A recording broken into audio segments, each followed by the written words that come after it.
नमस्कार दोस्तों। आज है 23 अक्टूबर और 23 अक्टूबर के महत्वपूर्ण समाचारों के बारे में डिस्कस करेंगे। तो चलिए स्टार्ट करते हैं। अपना पहला क्वेश्चन है,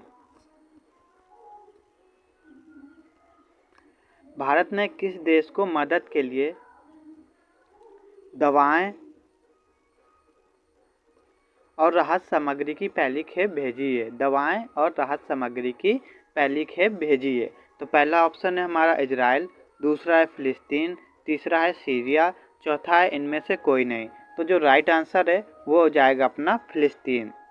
भारत ने फिलिस्तीन के लोगों के लिए कुछ दवाएं और राहत सामग्री, खाने पीने वाली चीज़ें भेजी हैं। तो चलिए अब लोकेशन में देख लेते हैं। लोकेशन में यदि देखें तो ये पूरा क्या है, इजराइल है। ओके, इजराइल है। और इसी इजराइल में यदि देखा जाए तो ये जो एरिया है ये है गाजा पट्टी। ओके, और गाजा पट्टी के अलावा अगर और देखा जाए तो ये जो इतना एरिया बताया जा रहा है ये पर्टिकुलर एक फिक्स एरिया नहीं है। इसमें थोड़ा थोड़ा ऐसे जगह, कुछ जगह यहाँ, कुछ जगह यहाँ, कुछ यहाँ। ये जो है ये एरिया क्या है, फिलिस्तीन है। क्या है? फिलिस्तीन है।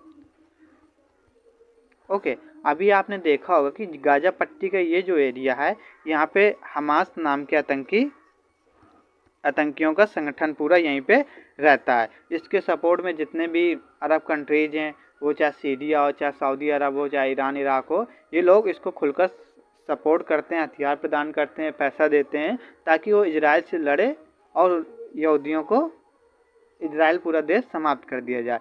सेम इसी प्रकार ये युद्ध स्टार्ट हुआ कि हमास ने लगभग 4 से 5 हज़ार रॉकेट इजराइल पे दाग दिए। इजराइल ने बदले में जब रिस्पॉन्स किया तो उसने, आप देख सकते हैं ये जो गाजा पट्टी है, गाजा पट्टी जो है सीमा साझा करता है इजिप्ट से।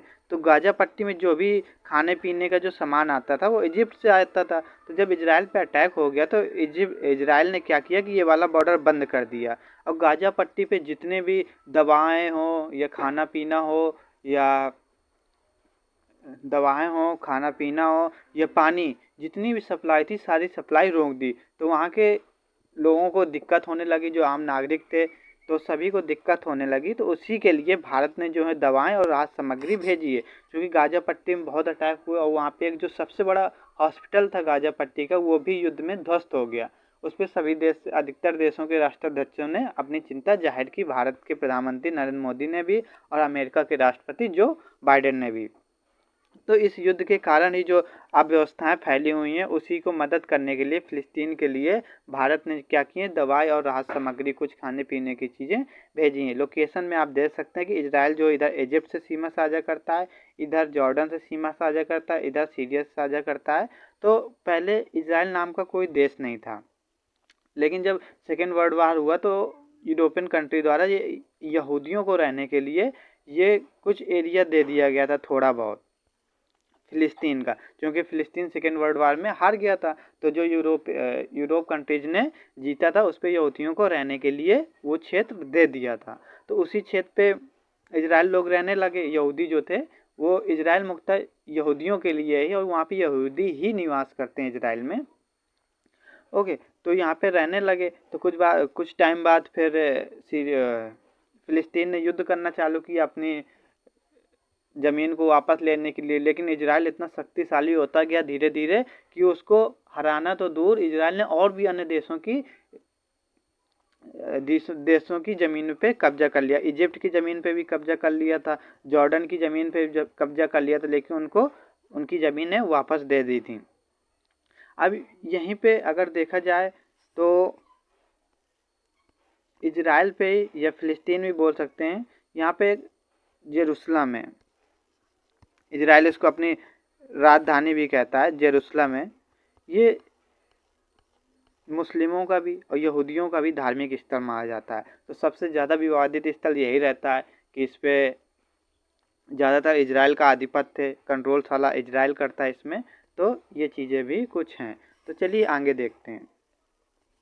अगला क्वेश्चन है हमारा, जर्मन शांति पुरस्कार से किसे सम्मानित किया गया? तो पहला ऑप्शन है हमारा सलमान रुश्दी, दूसरा है किरण बेदी, तीसरा है जसवंत सिंह, चौथा इनमें से कोई नहीं।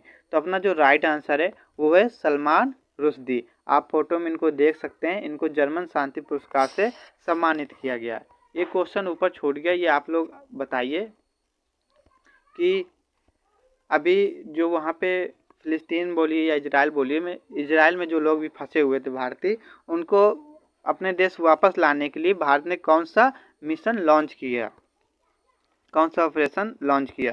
तो ऑपरेशन अजय ये लॉन्च किया भारत ने इजराइल से लोगों को निकालने के लिए।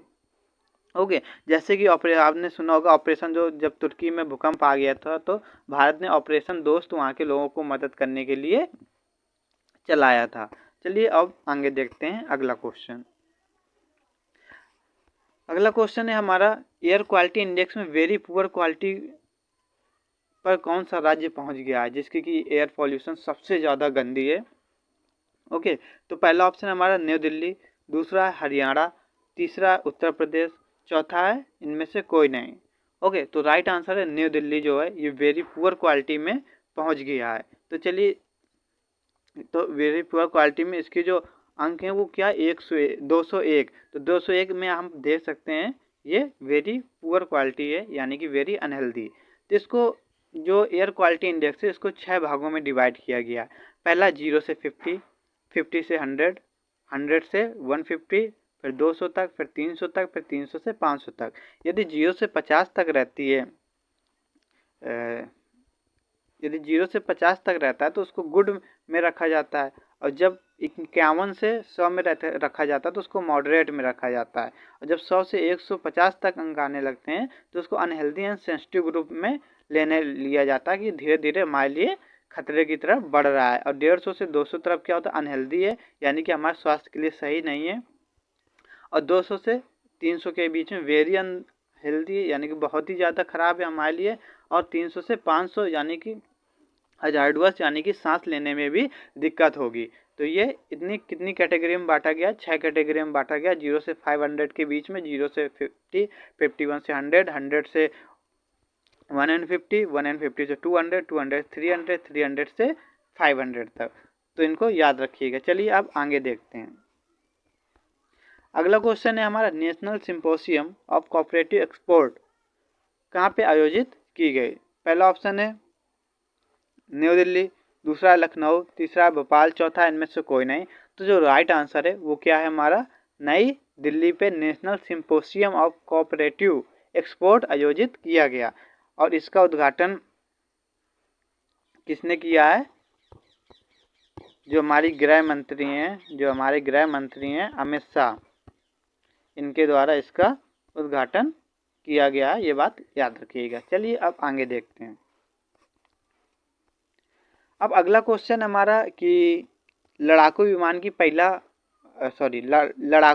की महिला पायलटों को इसरो ने अपने किस मिशन में शामिल करने को कहा? अभी हाल ही में कल के दिन जो एस सोमनाथ हैं, कौन है भाई एस सोमनाथ, मालूम है आपको?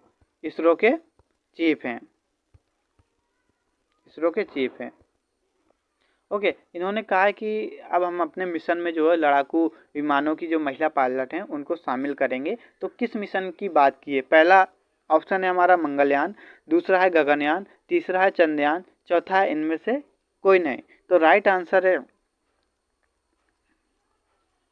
आंसर है हमारा गगनयान। गगनयान मिशन में जो है महिला पायलटों को इसरो ने अपने मिशन में शामिल करने के लिए कहा है। गगनयान जो है इसमें क्या किया जाएगा, इन पायलटों को अंतरिक्ष में भेजा जाएगा और इनको वापस वहाँ से लाया जाएगा, ये इसका मकसद है। अब आपसे हम कुछ क्वेश्चन पूछते हैं, इनके बारे में बताइएगा। अपना पहला क्वेश्चन है कि भारत जो ये महिला पायलट हैं इनको अंतरिक्ष में कब तक भेजेगा, यानी कि अंतरिक्ष में मानव भारत कब तक भेजेगा, पहला क्वेश्चन है। ओके, दूसरा क्वेश्चन है हमारा कि अंतरिक्ष में लिख दीजिए, चाहिए बोल लीजिए कि स्पेस स्टेशन भारत कब बनाएगा, स्पेस स्टेशन भारत कब तक बनाएगा। अगला क्वेश्चन है हमारा, चांद पर मानव भारत कब तक भेजेगा, चांद पर मानव भारत कब तक भेजेगा। तो इन क्वेश्चन के आंसर आप लोग दीजिए। चलिए अब मैं बता दे रहा हूँ सभी क्वेश्चन के आंसर। जो अंतरिक्ष पे मानव भेजेगा वो 2025 तक 25 का ये प्रोजेक्ट है कि 2025 में भारत भेज देगा। ओके, तो इसी जो अंतरिक्ष में मानव भेजा जाएगा इसी को गगनयान कहा गया, जिसमें महिला पायलटों को भेजा जाएगा। अब भारत स्पेस स्टेशन कब तक की बात की गई कि 2035 में भारत स्पेस स्टेशन बना लेगा। अगला क्वेश्चन है भारत चांद पर मानव कब तक भेजेगा। ये प्रोजेक्ट है 2040 के अंत तक का कि 2040 तक भारत चांद पर मनुष्य भेज देगा। ओके, ये तीनों क्वेश्चन आप लोग याद रखिएगा। अभी गगनयान का सफल परीक्षण किया गया है, ये भी याद रखिएगा, जिसमें क्या किया गया, क्रू मॉड्यूल जो था, crew module. Okay, crew module क्या होता है बताया था ना आपको। क्रू मॉड्यूल एक बक्से टाइप का है, आप समझ लीजिए कि जिसमें से जो महिला पायलट लोग अंतरिक्ष में जाएंगी इसी में बैठ करके जाएंगी। इस क्रू मॉड्यूल का सफल परीक्षण इस तौर पे किया गया कि इसको आसमान तक का बहुत ज़्यादा ऊंचाई तक ले जाया गया और वहाँ से उसको फ्री ड्रॉप करा दिया गया और पैराशूट के थ्रू वो अरब सागर में बंगाल की खाड़ी में जाके पैराशूट के थ्रू लैंडिंग किया। तो ये क्रू मॉड्यूल ये है जिसमें से ये लोग सब बैठ के जाएंगे। मिसाइल में आप देखे होंगे गगनयान के उसमें बीच में सेट था जो मोटा मोटा भाग था, वही क्रू मॉड्यूल है। चलिए आगे देखते हैं। अब अपना अगला क्वेश्चन है कि भारत का सबसे बड़ा व्यापारिक भागीदार कौन सा देश बना है। तो पहला ऑप्शन है अपना चीन, दूसरा रूस, तीसरा अमेरिका, चौथा है इनमें से कोई नहीं। तो राइट आंसर है हमारा अमेरिका। अब चीन को पछाड़ते हुए चीन के साथ आपको मालूम है नेगेटिव व्यापार हो रहा है, यानी कि धीरे धीरे जो व्यापारिक भागीदारी थी वो धीरे धीरे कम हो रही है, मतलब न बढ़ रही है न स्थिर है कि और ही कम हो रही है। और अमेरिका के साथ लगातार बढ़ रही है और सबसे बड़ा व्यापारिक भागीदार यानी कि सबसे ज़्यादा व्यापार जो होता है इम्पोर्ट एक्सपोर्ट जो होता है वो भारत का अमेरिका के साथ ही होता है। अब अमेरिका की यदि लोकेशन देख लें तो ये है अमेरिका। ओके, ये पूरा अमेरिका है। ये क्या है, ये कनाडा है। ओके, और ये क्या है, ये मैक्सिको है। तो जो अमेरिका है वो किसके साथ, कनाडा के साथ और मैक्सिको के साथ अपनी सीमा साझा करता है। आपको एक बार और बता दें, ये से एक समांतर लाइन है बिल्कुल। ये कौन सी समांतर लाइन है, 49वीं समानांतर लाइन है। किसके किसके बीच है, ये एग्जाम से पूछा जाता है। तो ये अमेरिका और कनाडा के बीच 49वीं समांतर लाइन है।